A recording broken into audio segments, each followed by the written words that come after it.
Welcome to Pinball Mayhem. My name's Jeremy, and today we're going to be working on the 1970 Bally See Saw, and something I really like to do, which is setting up the pop bumpers. As you can see over here, got the playfield all set up, and I'll switch around the camera, and I'll show you what I like to do for setting them up. Alright, so what I've done up to this point is I've got the pop bumper bodies on the top side of the playfield here. And now it's time to work on the most important part, the underside. Here is the switch here, and again, that's a very important piece to get correct, and something I take a lot of time and pride in doing. My friends actually comment how good the pop bumpers are on my machines, and they all kind of beg me to set up theirs. Let's see, we got the important bits, the coils for them, its main bracket and whatnot, and then here's the various other parts that we'll be using. Some of them will be recycled, but that's okay. Alright, let's get in here, see if we can get some good focus on. Okay, here is the pop bumper switch, and I'll just go to just a small explanation of how this works. Right here, this is the spoon of the switch. It's got a depression in it here that the peg for this is on the end of the skirt for the pop bumper. So the peg, when the ball hits the side of the skirt, this peg moves. And because the peg moves, and we'll move the card back so we stay in focus hopefully. The peg sits in the center here, and when it moves out, it causes the spoon to lift. And when it lifts, the switch right here closes. On this game, the pop bumpers are run through a solenoid, so we can have a fairly small contact here.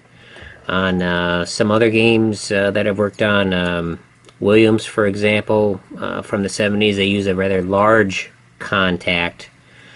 Maybe it's an earlier Williams I'm thinking of, but they run them direct. They run the coil directly off these contacts, but this one uses a relay, so that's a small contact.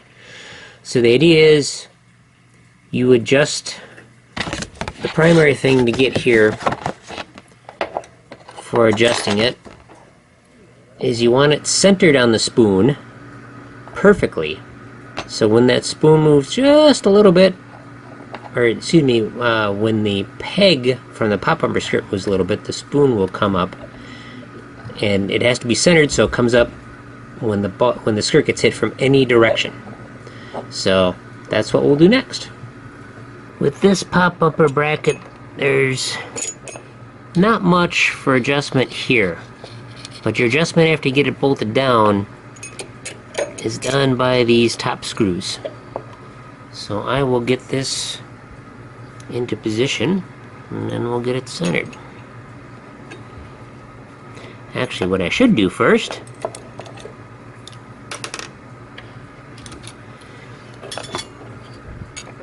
so there's the least amount of friction possible between the peg and the spoon is we'll put a little bit of lubrication in there. Not much, just a little. This is what I'm going to use. This is PBR grease from Pinball Resource, and you can order it on their site if you're interested. I've recently started using this. I've used some different kind of lubricants that work fine. It's not super particular what you buy, but just thought I'd show you guys this because that's what I use. So we'll just get some in here and put some on the inside of the spoon.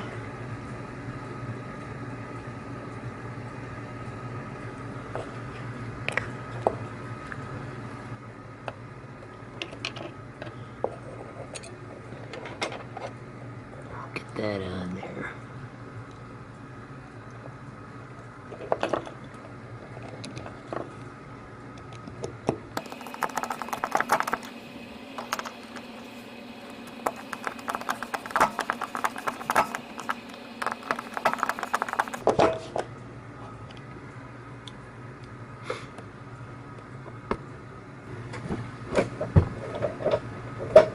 Now, like I said, my whole goal here is to get this centered on here best that I can.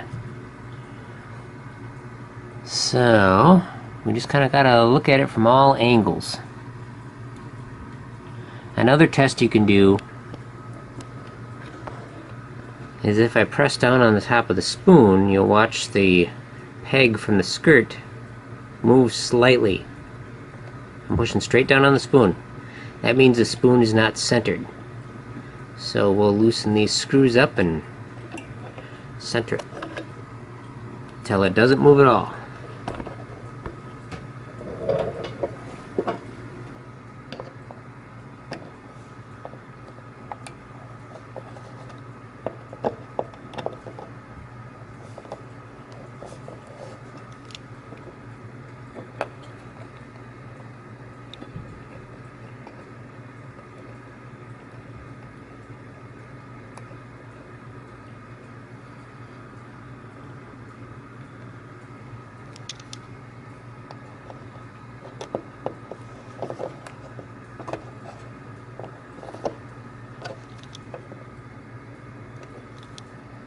That looks pretty good.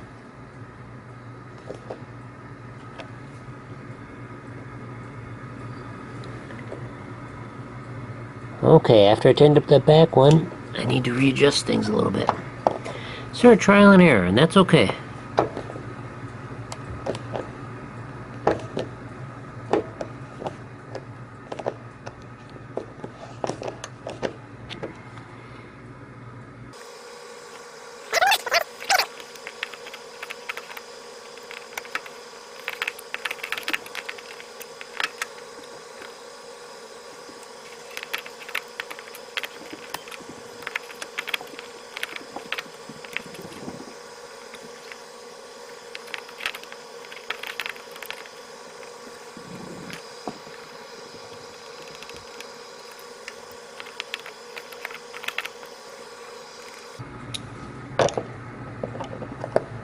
I think that did it. We'll tighten up both screws. Okay, now when I press down, the peg does not move, but yet when we gingerly move the skirt in any direction, the spoon will lift.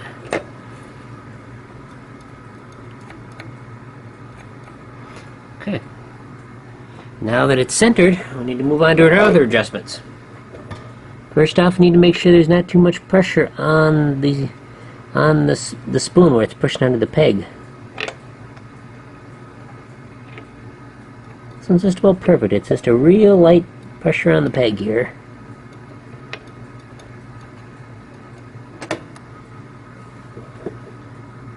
Now the tricky part. Switch blade adjustment. Move the camera around here. Now from this angle it looks like the switches are touching, but believe it or not, they are not. Let's see here. See if we can get the right angle. Well, it is just a hair apart, which is good. I'm gonna run with that. There's just the slightest amount.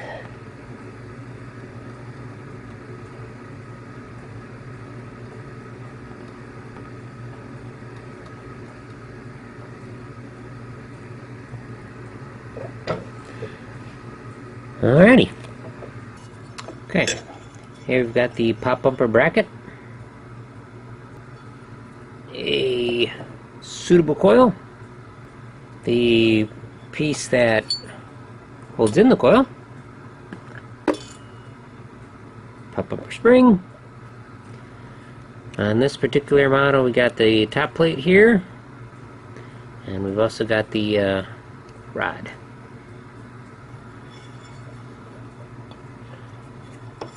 Installation's pretty straightforward, but that goes in there like that. Okay, we've got the piece here, goes in there. Spring goes in here. And then we kind of finagle it in. Actually, what we do is we put this piece in here first.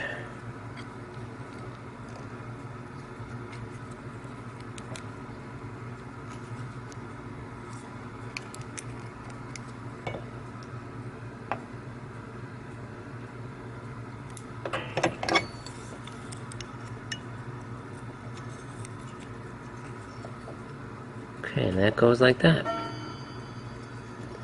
And that is held in by 2 small screws that go in there. When you're assembling this, you want this bit to be tight so the coil is pinched. And let's check the operation of it.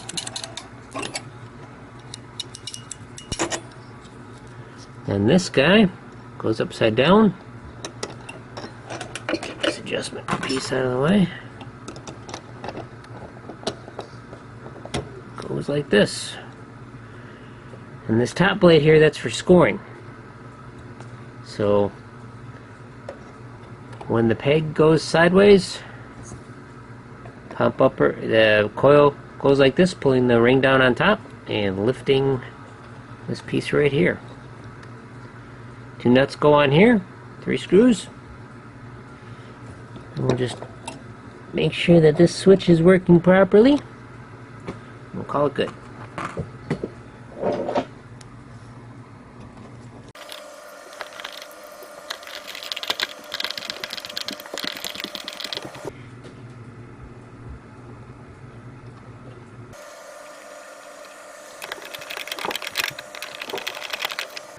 Check the operation here.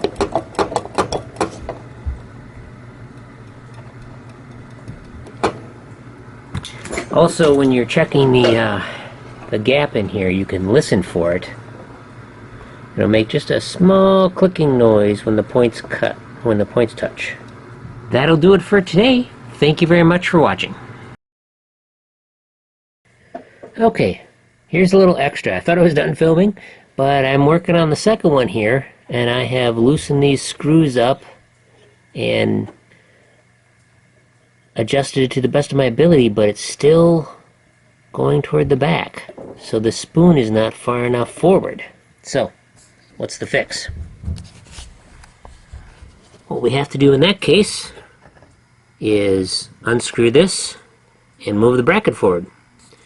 But what I'm going to do is, because I've got a lot of space here, I'm not going to move it directly forward because the holes for the screws would be too close together, and I'm not going to drill the hole and put plugs in or put putty down. I'm going to actually move the switch off to the side a little bit and then forward a little bit. Okay, discovered something. Where this bracket bolts to these, where the screws bolt to this bracket, there's a lot of meat left on there. So my adjustment was actually fairly small, both with these screw holes and these screw holes. So what I'm going to do is I'm going to enlarge these with a large drill bit, and we'll have much more adjustment. I've drilled out the holes quite a bit larger. Most likely don't have to go this large, but the meat's all there so on this bracket, so it's not going to weaken it any. And that should give me enough adjustment. Now with regarding moving the bracket, so you can't always do this on all these brackets, but this bracket had enough, since these screws are not threaded into the bracket, it's got a plate that goes under there and sandwiches in, and that is an ideal situation for this because I was just able to go larger. But on my taxi that I used to have when I went through those pop bumpers, I had the same situation, and I had to move the bracket over on the playfield just to get proper alignment because it was not aligned correctly from the factory, because of course they don't have time to get it absolutely perfect. So this will go a long way in making this adjustment easy.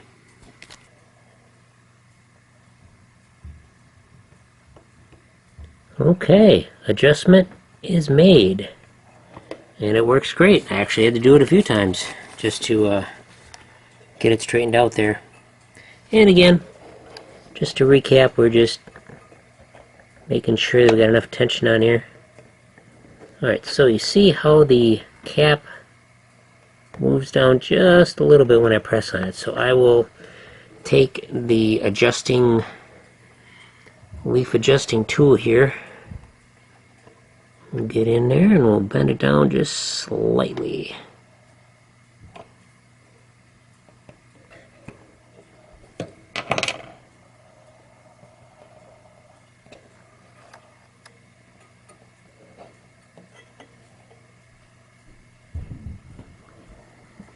And then we'll adjust the gap and we'll call it good.